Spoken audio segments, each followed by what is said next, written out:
Salut tout le monde, très urgent et très bonne nouvelle. Et très chaud. Entre le Nigeria et les États-Unis et le coup d'État au Bénin. Le président Bola Tinubu vient d'être démasqué par les États-Unis d'Amérique concernant son intervention au Bénin. Un politologue américain du nom de Michael Hinkle. Voilà, un politologue américain du nom de Michael Hinkle vient de démasquer Bola Tinubu, vient d'accuser Bola Tinubu de violer de violer la souveraineté du Bénin. Donc, on va vous donner des explications. Et pourquoi l'avion C-130 a été forcé d'atterrir au Burkina Faso? Pourquoi le Nigeria a violé l'espace aérien du Burkina Faso? Je vais vous donner les raisons secrètes. La CDE, comme on appelle, le président Bola Tinubu est démasqué aujourd'hui. Le président Emmanuel Macron aussi est démasqué aujourd'hui. Il y a de bonnes nouvelles. Donc, attendez, je vous laisse écouter le politologue malien et le politologue américain qui s'appelle Michael Hinkle. Il a donné des explications. Il dit que c'est la honte, que Bola Tinubu n'arrive même pas à finir avec les Boko Haram, que c'est ce même Bola Tinubu qui a réussi l'appel d'Emmanuel Macron pour aller attaquer le Bénin. Je vous laisse écouter. These planes in Benin the moment there's a coup. There's a simple answer for that. President Macron of France gave a call to Tinubu today under the guise that there was a new offensive led by the Boko Haram terrorists in Nigeria. He made an emergency call, and apparently it wasn't about Boko Haram, because if it was, I'd imagine those fighter jets would have been used to do targeted airstrikes, hopefully on the terrorists, but instead they were used to go into violate the sovereign airspace of Benin and presumably strike the coup leaders. Now, as you... Voilà, des coup leaders. Voilà. Donc, vous avez tous entendu. Au lieu que Emmanuel Macron l'aide contre les Boko Haram, il est allé violer l'espace aérien d'un autre pays.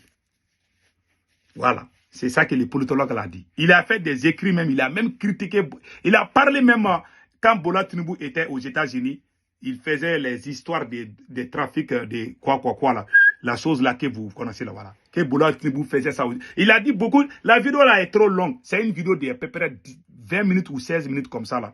Mais je ne peux pas tout, je vous ai juste montré une petite partie, mais je vais vous expliquer les règles. Puisqu'il parle en anglais, c'est pas tout le monde qui comprend l'anglais. Donc, je vais essayer de vous donner en grosso modo. Il dit que c'est la honte. Bola Tinubu, il reçoit l'ordre de Emmanuel Macron pour aller exécuter l'ordre. Ça veut dire que cela n'a rien à voir avec la souveraineté. Ça veut dire que si la France n'a pas appelé ces mêmes gens-là pour aller intervenir, ils n'allaient pas intervenir. Voilà, ils sont démasqués aujourd'hui. Et cela donne raison aussi à Dr Choguel Kokala Maïga. Quand Choguel Maïga a dit que ces gens-là ne sont pas là pour nous, mais ils sont là. Le politologue américain a tout dit. Il dit que Bola Tinubu a reçu l'ordre d'Emmanuel Macron. Ce n'est pas une question de CEDEAO ou quoi. C'est le Nigeria qui est en train d'agresser le Bénin. Voilà en question. Voilà ce que le politologue Jackson Hinkle vient de nous dévoiler ici. C'est un Américain. Voilà. Il est très connu aux États-Unis ici. Hein. Donc, c'est un politologue, un analyste, political commentator. Donc, voilà en quelque sorte. Et pour compléter, pour que vous compreniez encore, écoutez la même chose que Choguel avait dit. Imaginez cette CEDEAO, les gens ne payent même pas leur cotisation. C'est l'Union européenne qui paye leur cotisation. Et c'est eux qui complètent leur budget. Vous imaginez dans le siège de la CEDEAO, il y a des militaires, des colonels et des officiers supérieurs européens qui ont les bureaux dans les bureaux de la CEDEAO. Pour manipuler. Vous avez vu le dernier sommet? C'est une ministre de notre pays qui vient. Vous avez vu la photo, elle donne des instructions, le doigt en l'air au président de la commission. Comme un élève, on lui fait comme ça la tête baissée. Président de la commission de la CEDEAO, un ministre, un sous-ministre de notre pays. Et c'est ce monsieur qui vient nous menacer. Mais ils ne connaissent pas les Maliens. Et c'est pourquoi j'ai dit à tout le monde, laissez-nous en paix. Voilà, vous avez tous entendu. Vous avez tous vu. Donc voilà pourquoi ils ne sont pas allés en Guinée-Bissau. C'est la France qui donne l'ordre. Comment moi je peux aimer quelque chose qui n'est même pas pour moi-même. Tout le monde doit réfléchir. C'est là, ce qui écrit CEDEAO, CEDEAO là. Voilà, CEDEAO c'est pour la France. C'est la France qui dicte. Et la France ne voit que son intérêt. Il s'en fiche. Même si tout le monde meurt, si la France a son intérêt, tant pis pour nous les Africains. Voilà pourquoi moi je n'aime pas la CEDEAO. Voilà. Donc, voilà. Maintenant, en ce qui concerne les Air Force, comment on appelle, l'avion là qui a atterri au Burkina Faso, je vais vous montrer l'image de l'avion et après, je vais vous donner des explications. Et puis, le coup d'État est toujours, ce n'est pas encore fini au Bénin. Je vous laisse écouter les restes. Voici l'avion en question. Voilà. J'ai un peu éteint les volumes, tout ça là, pour que, voilà, vous voyez ça là? Ça, c'est l'avion même en question.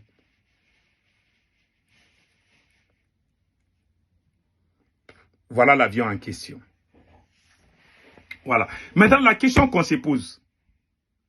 Le Burkina ne fait pas frontière avec le Nigeria. Pourquoi cet avion allait faire quoi au Nigeria? Pourquoi cet avion était au Nigeria? Pourquoi cet avion est parti là-bas? C'est la question. L'avion nigérien avait pour mission de prendre des photos et des bases sécuritaires de l'AES. Il y a des gens qui ont écrit ça. Donc, la CEDEAO donne l'ordre, voilà. Donc, la CEDEAO, l'ordre constitutionnel n'est pas une priorité en Guinée-Bissau. Ils ne sont pas allés en Guinée-Bissau, hein, parce que ce sont les révolutionnaires qui ont gagné là-bas. Moi, je n'aime pas cette CEDEAO-là. Quand je vois là, cette CEDEAO, on doit même dissoudre ça, quoi. Je vous dis, ce n'est pas la CEDEAO des Africains, hein, c'est pour la France. Tout a été dit, toutes les preuves sont là. Voilà pourquoi moi, je n'aime pas la CEDEAO. Voilà.